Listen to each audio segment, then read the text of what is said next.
मध्य प्रदेश के मुखिया डॉक्टर मोहन यादव की अगुवाई वाली राज्य की भाजपा सरकार में लोक स्वास्थ्य एवं यांत्रिकी मंत्री संपति उइके का 8 अगस्त को बालाघाट आगमन हुआ, जहां जिला भाजपा कार्यालय में संगठन द्वारा उनका आत्मीय स्वागत किया गया।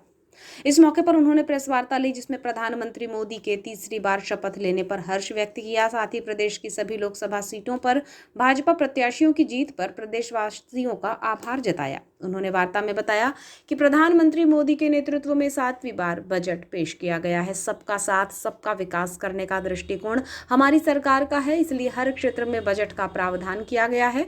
मध्य प्रदेश में 98,000 करोड़ रुपए दिए गए हैं। कांग्रेस के समय मध्य प्रदेश को बीमारू राज्य के नाम से जाना जाता था, लेकिन अब प्रदेश विकसित राज्य की श्रेणी में गिना जाता है, जहां किसी भी प्रकार की कमी ना तो केंद्र सरकार ने की है, ना ही राज्य सरकार ने। उन्होंने बताया कि भाजपा की दोनों सरकारें लगातार विकास के काम कर रही हैं। तीसरी बार जब प्रधानमंत्री मोदी ने शपथ ली तो गरीबों की भावना को ध्यान में रखते हुए मुफ्त राशन देने का काम किया है। 5 करोड़ से ज्यादा आयुष्मान कार्ड बनाए हैं। केंद्र की सरकार हो चाहे प्रदेश की सरकार हो, सबका साथ सबका विकास लेकर के लगातार काम कर रहे हैं। चाहे अधिकारी कर्मचारी हो, चाहे हमारे व्यापारी बंधु हो, हर क्षेत्र में किसी भी क्षेत्र में नहीं छोड़ा।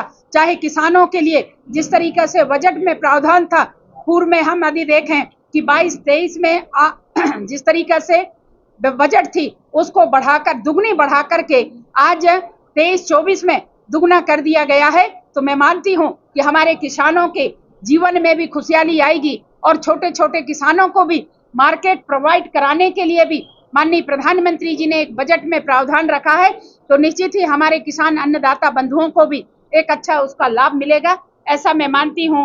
और चाहे वो बड़ी बड़ी बीमारियां हों, चाहे वो कैंसर जैसी बीमारी हो, जिस तरीके से यदि मैं यहाँ पे बैठी हुई हूँ, मुझे भी ऐसा संकेत था कि आपको कैंसर है, पर आज भारतीय जनता पार्टी की सरकार के आने के बाद जिस तरीके से बड़ी बड़ी बीमारियों को भी साफ करने के लिए बहुत अच्छे अच्छे अस्पताल बनाए गए हैं, अच्छे डॉक्टर स्पेशलिस्ट डॉक्टरों को बिठाला गया है, जिसमें आज बड़ी से बड़ी बीमारियों का भी एक चुटकी में भी वो बीमारी को दूर करने के लिए माननीय यशस्वी प्रधानमंत्री जी ने बहुत अच्छी योजना संचालित किए हैं भाइयों बहनों। और जिसमें 5 करोड़ से ज्यादा आयुष्मान कार्ड बनाने का काम यदि किसी ने किया है तो वो भारतीय जनता पार्टी के सरकार आदरणीय यशस्वी प्रधानमंत्री जी ने किया है।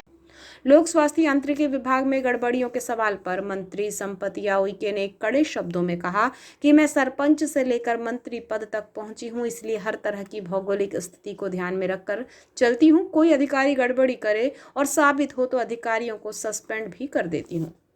आपको मैं बता दूं कि महीना में 2 बार मैं समीक्षा करती हूं और खुद जाकर के मैं देखती हूं। जब मैं समीक्षा करती हूं तो अपनी डायरी में पेन डायरी में लिखती हूं और इन लोगों ने क्या कहा मैं किसी के बताए पे नहीं आती। मैं चूंकि सरपंच से लेकर के जिला पंचायत से लेकर के राज्यसभा से लेकर के मैं यहाँ आई हूँ, एक बहुत छोटी कार्यकर्ता भारतीय जनता पार्टी के रह करके मैं यहाँ आई हूँ, तो मैं भौगोलिक स्थिति जाकर के देखती हूँ, तब उसमें मैं विश्वास करके और उन पे कार्रवाई करती हूँ। और आपको बता दूं कि ऐसे अनेक अधिकारियों को मैंने सस्पेंड भी किया है। आप लोगों के नॉलेज में कहीं है तो आप लोग बराबर बताएं, मैं जांच करवाऊंगी। उन्होंने बताया कि मेरे कार्यकाल में विधानसभा के भीतर जितने भी प्रश्न लगे हैं वो विधायक किसी भी दल का हो, हमने जवाब दिया है। जहां गड़बड़ी थी हमने वहां कार्यवाही की है। उन्होंने बताया कि जल एवं स्वच्छता मिशन की बैठकों में जिले के विधायकों को शामिल नहीं किया जाता था। सवाल उठा और कांग्रेसी विधायक का सुझाव आया तो हमने उसमें बदलाव किया है। अब जिला स्तरीय निगरानी समिति में विधायक, सांसद और जिला पंचायत अध्यक्ष को भी रखा जाएगा। उनके अनुमोदन से ही DPR बनेगी और भुगतान होगा। आपको मैं बता दूं, मैं अभी मात्र मेरे कार्यकाल में 2 विधानसभा हुए। विधानसभा में जो क्वेश्चन लगे उसके जो माननीय विधायकगण, चाहे वो कोई भी दल के हों, चाहे कांग्रेस के हों, गोड़वाना के हों, चाहे भाजपा के हों, वो विधायक लोगों ने जो भी वहां पे क्वेश्चन लगाए हों या विधानसभा में प्रश्न पूछे हों, उसके बराबर जवाब भी मिला है। और जो उन्होंने कहा है कि गड़बड़ी जहां हो रही है उस गड़बड़ी को हम लोगों ने सुधारा है। तो ऐसे काम करने के लिए हम लोगों ने सबका साथ ले रहे हैं, हम बड़े मन बना करके काम कर रहे हैं। उसके साथ साथ जिस तरीके से माननीय विधायक गणों ने एक बहुत ही अच्छा सुझाव दिया, उनका मैं सम्मान करती हूँ। भले ही वो कांग्रेस के विधायक थे, उन्होंने कहा कि हमको जिला लेवल पे पूछा नहीं जाता, और ये बात सही थी कि जब कांग्रेस की सरकार थी उस समय में जल एवं स्वच्छता मिशन के माध्यम से उस समय में विधायकों को नहीं रखा जाता था, माननीय सांसद नहीं हुआ करते थे। उसके जिला अध्यक्ष कौन होते थे? कलेक्टर होते थे, और अधिकारियों की वो समिति होती थी। पर माननीय विधायक गणों ने विधानसभा में इस बात को उठाया, हमने उसको तुरंत लागू किया और जल एवं स्वच्छता निगरानी समिति में हम लोगों ने एक बहुत बड़ी जिला का वो समिति है, उसमें हम लोगों ने माननीय विधायकों को, माननीय सांसदों को और माननीय हमारे जिला पंचायत अध्यक्षों को और हमारे जनप्रतिनिधियों को उसमें हमने रखा है और उनके अनुमोदन से वहां पे डीपीआर बनेगी, उनके अनुमोदन से पेमेंट होंगे। इतनी बड़ी समिति में हम लोगों ने विधानसभा जो आप बता रहे हैं भाई, उनके ही सहयोग से ही हम लोगों ने ये किया है। अपने विभाग के बारे में श्रीमती उइके ने बताया कि जल जीवन मिशन को धरातल पर उतारा गया है। मध्य प्रदेश में 71 लाख परिवारों को घर घर नल से जल पहुंचाया जा रहा है।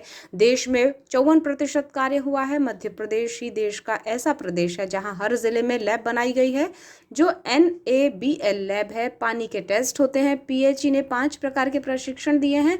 कितने समय में दवाइयां डालना है हर गाँव में मिलेंगे। बीते दिनों बाढ़ की वजह से बालाघाट के समीपस्थ ग्राम भटेरा सहित अन्य जल संयंत्र प्रभावित होने पर उन्होंने कहा कि जांच की जाएगी और इसमें कार्यवाही होगी।